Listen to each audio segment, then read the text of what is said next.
good, YouTube? My name is Zach and I'm here and I'm very excited to bring you this video review of the LG Stylo 5. Currently out for Boost Mobile, currently out for Metro and Cricket and Sprint. And honestly, I would not be surprised at all if the unlocked version comes out shortly, or if you also see other versions start to leak out for Verizon or other carriers. Would not be surprised at all, because this phone is a pretty good phone right now for $230. It's $200 right now at Boost, and there's actually a port-in deal with Metro where you can actually get it for free if you do port in and start a new line with them. So very excited to let you know if it's worth it, go through different details, go through if it is better than the Stylo 4, what the differences are. So yeah, let's get it started. Alright, so here we have the LG Stylo 5, and I'm very excited again to bring this to you because it's a pretty good phone for the money. Starts off at $230 at Boost, at Metro, and you get a little discount right now at Boost. They have a little bit of a deal going to bring it down to $200. Metro, you can get it for free if you port over. Sprint, it's going to be a little bit higher in price because carriers just do that, and that's pretty normal. But honestly, I want to go over the different details of the phone. I want to compare this to the Stylo 4, and I want to show you what it looks like. So let's just take a quick look here at the bottom of the phone. You do see USB-C charging. You got a decent little speaker there. You got your stylus here, which you do have to sort of use your nail to bring out. It doesn't pop in both ways. You do have to put it in the same way, but honestly, not too shabby. One other thing I want to point out is these bezels. They are slightly smaller than the LG Stylo 4, so you will see slightly smaller bezels there. And on top, not really much there. You just got your microphone there. On the sides of the phone, the left side here has up and down of the volume. You do have your SD card slot, so it does come with a micro SD card option. And you can put your SIM card in there as well.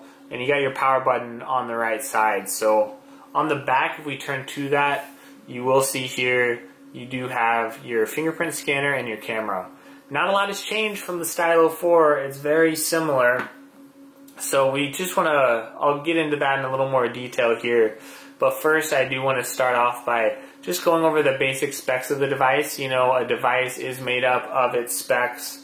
And, you know, you want to know how fast it is, just look at the processor, just look at the RAM, look at those things. So, first off, this device does have a Snapdragon 450 for the processor. It also has a 6.2-inch display, and the resolution is 2160 by 1080. It's got a 13-megapixel camera, 5-megapixel camera in front, and it's got 3,500 milliamps of battery.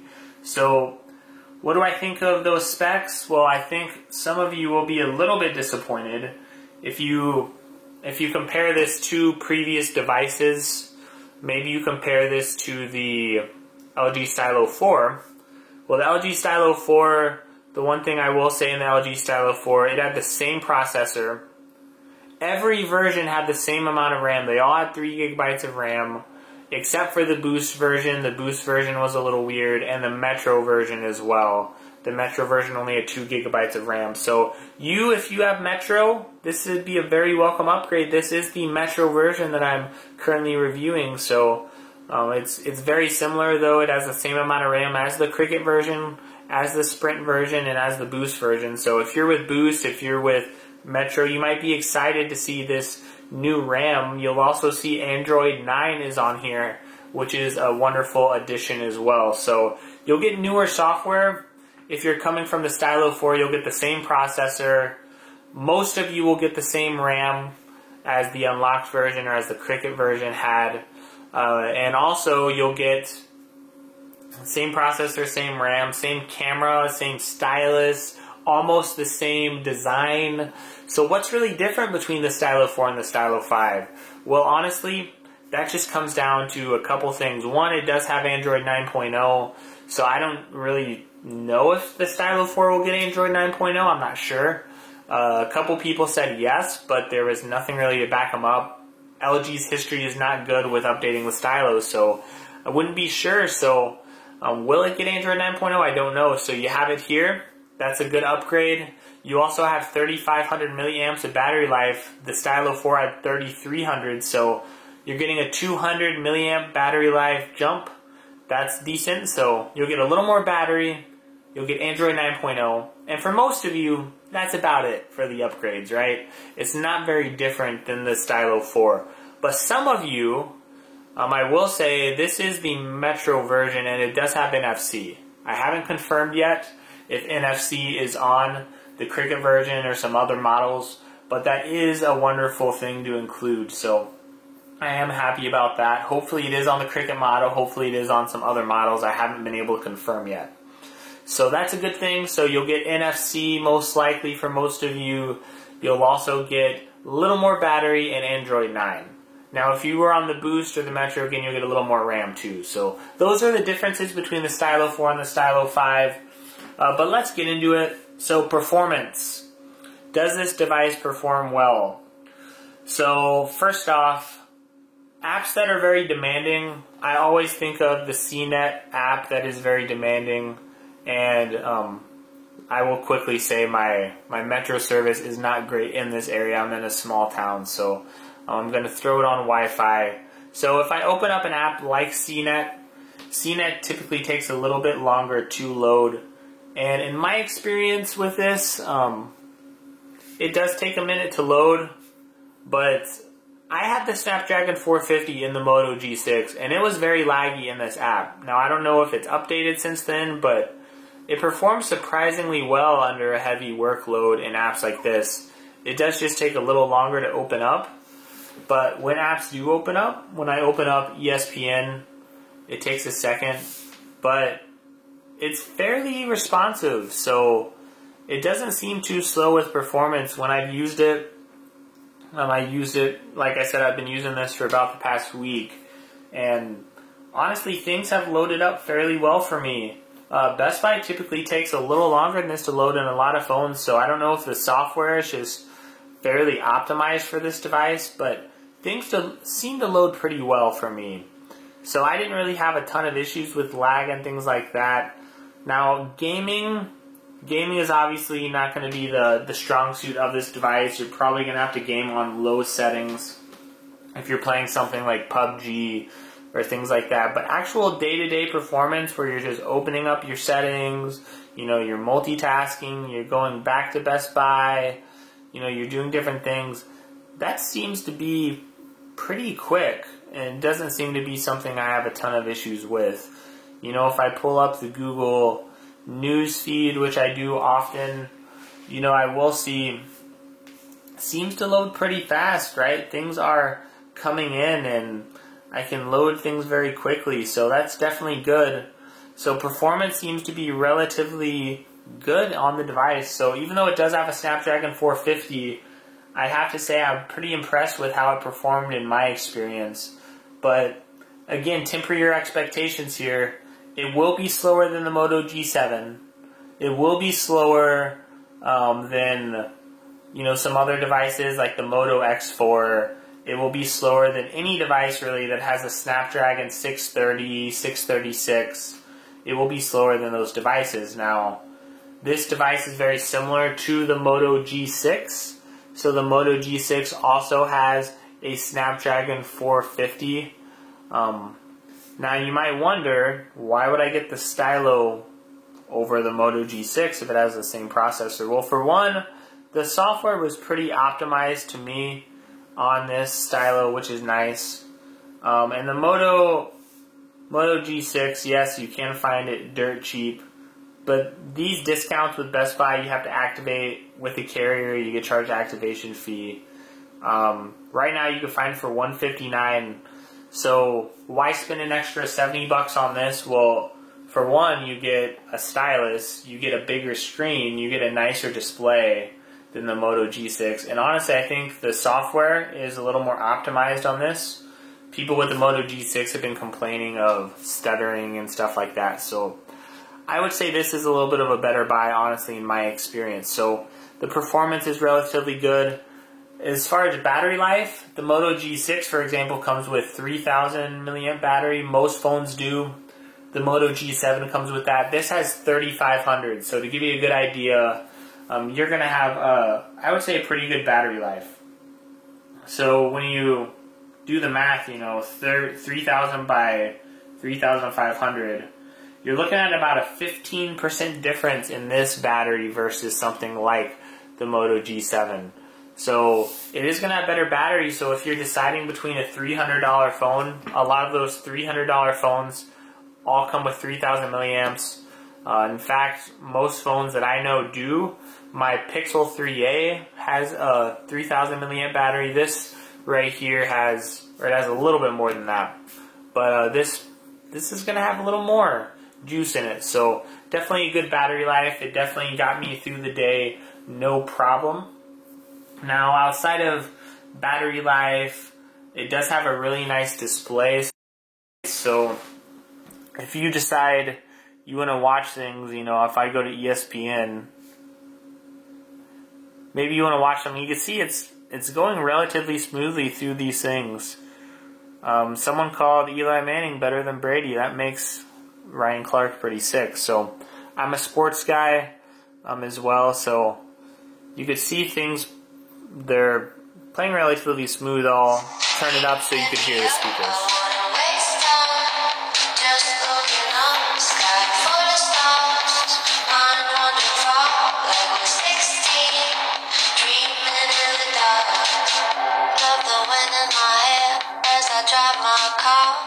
Right now, lease the Infiniti QX50 for $379 a month, plus get a $1,000 summer bonus now during the Infiniti Plus summer sales event. Tom Brady should have been the top paid quarterback in this league for over a decade.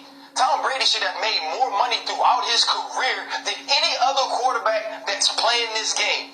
And it's okay that he's taking some shorts to help the team and that he was married to someone who also earned a good amount of money. Made more than the fact that Eli Manning, your Eli Manning, has made so much more money than Tom Brady, it legitimately makes me sick.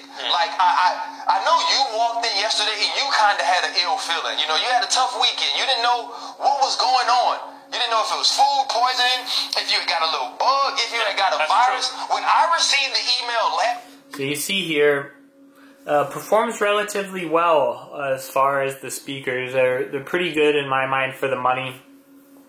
Next thing I would say is the camera. Now, the camera, I don't even want to get a lot into this, honestly. If I take a picture here, I'll take a picture of myself here.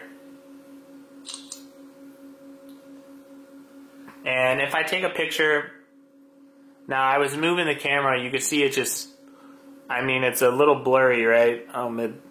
So you can't be having a lot of movement when you're taking pictures. You have to have it very, very still. And even if you have it still, I'll say, even if you have it still, it's still not going to get a great picture. So you could see this very ugly picture of me, very bad angle, but look at it. Look at how terrible I look. But no matter what, the lighting is just not very good. So what would I say? What would I say about this? I know I'm spending a lot of time here, but it's just not my favorite camera. That's my bookshelf in my office. It doesn't just get good lighting. The camera's not good, just simply put, but it's a $200 device, so how good is the camera going to be? It's very similar to Stylo 4. I don't want to downplay the camera, right? But if you could pay $400 for the Google Pixel 3a, you get a really nice camera. So the camera is not the strong suit of this device. It doesn't mean it won't take decent pictures in good lighting. I'm not in the best lit area in the world right now, but I will say, yeah, I would definitely avoid it if you're just getting it for the camera itself. So performance is good. I would say good for the money. Not as good as a $300 device, but it is a step down in processing power. Display is great. It's got a stylus, so a lot of you were wondering about that. So if I take that stylus out, there's a lot of little features you could do. So you see here, you've got coloring book, you've got draw chat. Maybe you want to draw a picture and you want to say, maybe you want to hit up your wife, because you wouldn't hit up other people like this, but you say, "Hey baby," and you text that. So it saves it to your gallery, and it's like a little picture that shows you drawing, "Hey baby." So let me pull that up here. So if I go to the photos, you see here it's like a little video. So that's sort of a cool little thing on the stylus. You've got Pop Memo, you've got a coloring book. You can pull up coloring book and you can decide to color this in if you want to color this rabbit. So that's an okay feature. Pop Memo, that's just helpful if you want to do a quick drawing. Maybe you want to draw a little smiley face here. It's pretty responsive, honestly. Now, I'm no artist, okay? You can see I'm pretty terrible. But it's pretty responsive. I really do like this stylus quite a bit. It's a very enjoyable thing to use, so it's really up to you. If you're looking for a phone with a stylus, this is your cheaper option. So, yeah, I'd say to summarize everything, when you're looking at a device, you're looking at the display, you're looking at the performance, and you're looking at battery life. Those are some of the three basic things. So to summarize this review, if you're coming from the Stylo 4, it's probably not worth an upgrade to you. I just want to say it's almost everything is the same as the Stylo 4. Now, if you're not coming from a Stylo 4, you might as well just spend a few extra bucks. Get the Stylo 5, make sure you get that 3 gigs of RAM, make sure you get Android P.